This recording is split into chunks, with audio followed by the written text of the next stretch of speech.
hundreds of protesters have begun to take to the streets after the Israeli parliament passed, in a vote of 64 to 56, a preliminary approval of Benjamin Netanyahu's plan to limit the Supreme Court's oversight powers. The controversial judicial overhaul was put on hold in March after weeks of mass protests. Then Netanyahu brought the reforms back last month.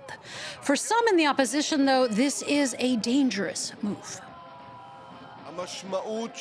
The meaning of the law you are trying to approve here today is the start of a dangerous process, removing limitations from the government and erasing judicial critique.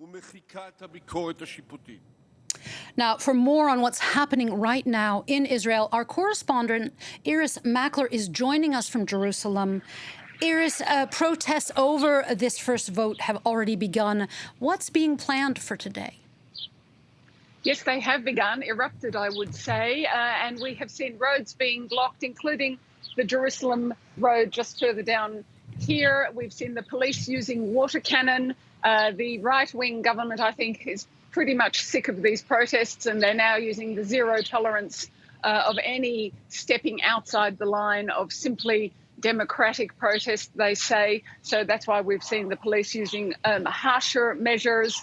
And this morning in the parliament, we were told originally that this would be toned down somehow from the original plan. This is the first slice, if you like, of the whole of the judicial reform package. This is the first reading speech of the first prong.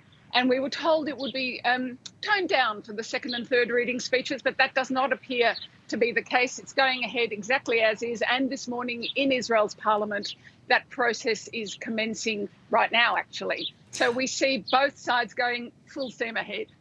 Why then has Benjamin Netanyahu put these judicial reforms back on the agenda when they remain so controversial?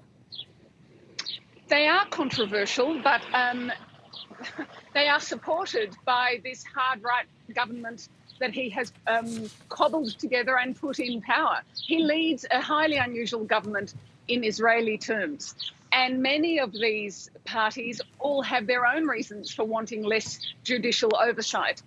For the ultra-Orthodox parties, it's to do with making sure that young ultra-Orthodox men are not conscripted into the army. For the settler parties, the right-wing Jewish settler movement, they don't want oversight of them taking private Palestinian land in the West Bank.